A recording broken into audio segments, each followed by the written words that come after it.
Sa lawak na higit 8,700 kilometro kwadrado, ang probinsya ng Quezon ay itinuturing na ikawalong pinakamalaking lalawigan sa bansa.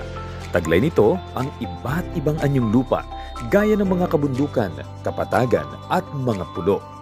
Katulad ng makulay nitong heograpiya, ang mga paaralan at sentrong pang-edukasyon ay nakakalat sa iba't ibang panig ng lalawigan upang mailapit ang edukasyon sa bawat komunidad. Sa tanggapan ng sangay ng mga paaralan ng Quezon, kami ay buong pusong naglilingkod para sa aming mga paaralan at mamamayan. Gaano man kahirap ang hamon ng heograpiya.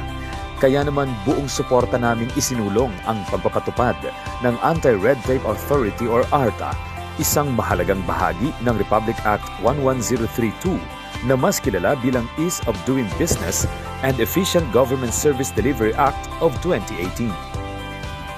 Ano ang ARTA?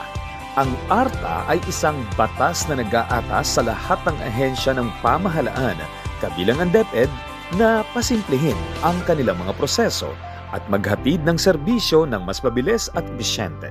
Ibig sabihin nito ay mas pinadali at pinabilis ang mga transaksyon para sa lahat. Isa sa mga pangunahing bahagi ng batas na ito ay ang Citizens Charter. Ito ay isang payak at madaling maunawa ang dokumento na nagsasaad ng aming pamantayan sa pagbibigay serbisyo. Nakasaad dito ang mga sumusunod: ang mga serbisyong aming iniaalok, ang mga kinakailangan dokumento at kaukulang bayad kung meron, ang tiyak na oras ng pagpuproseso, at ang mga pangalan ng kawani na responsable sa bawat hakbang.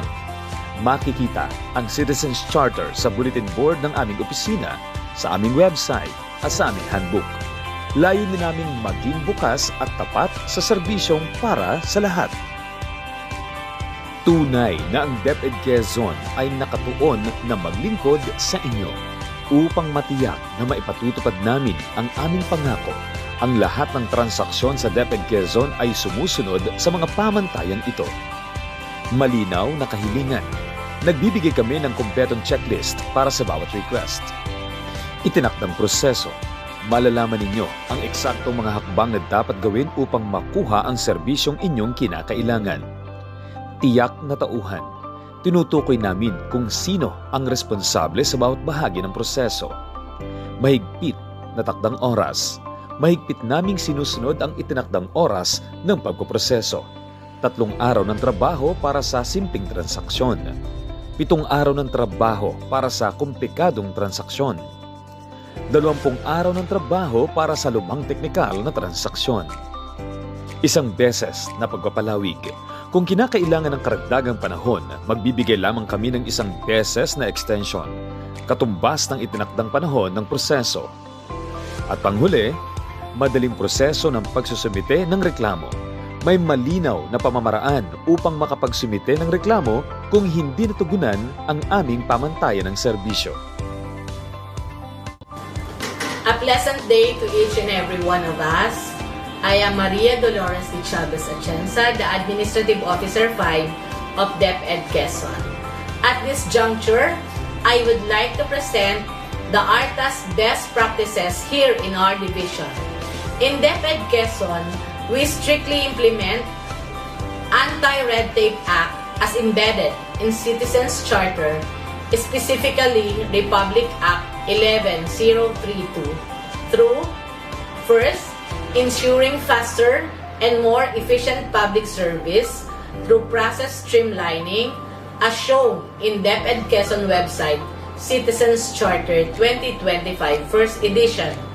Second, zero contact policy and promoting transparency and accountability of each personnel using email, help desk, and online document tracking system. Third, establishing a feedback mechanism in all offices through client satisfaction measurement, for online and offline. Fourth, recognize and reward employees exemplifying efficient and honest service through Serbisyong Tapat and Sapat Award. Last but definitely not the least, attending ARTA seminars for employee last August 8, 2025 that focuses on fiscal year 2025 refresher training of RA 11032 and launching of RA 11032 module in Learning Management System or the LMS. Thank you and have a good day. Good day to everyone. Magandang araw sa inyong lahat. Ang inyong pong lingkod, Dr. Romel C. Bautista, the Schools Division Superintendent of DepEd Quezon. We firmly uphold the value of providing serbisyong tapat at sapat para sa lahat ng Quezonian. Guided by this principle, we consistently deliver highest quality of services to our stakeholder.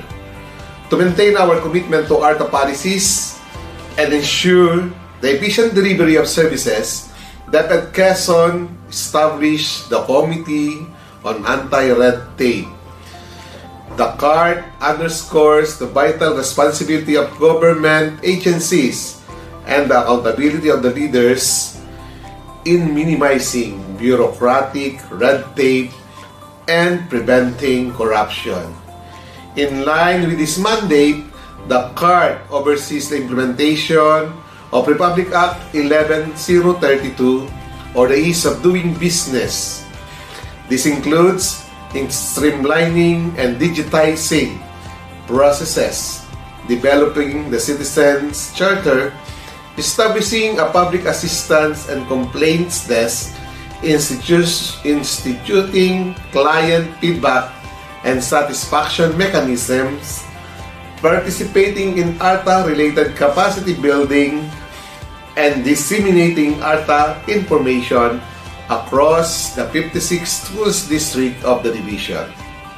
To further guarantee uninterrupted and efficient operation, DepEd Quezon has also designated alternate signatories among key officials to ensure continuity of the processes should the top management be in official business or in official leave of absence.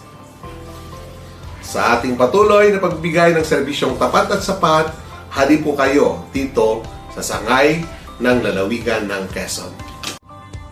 Sa bisa ng Citizens Charter at ARTA, katuwang ninyo ang DepEd Quezon sa mabuting pamamahala na naghahatid ng serbisyong tapat at sapat na serbisyo para sa lahat.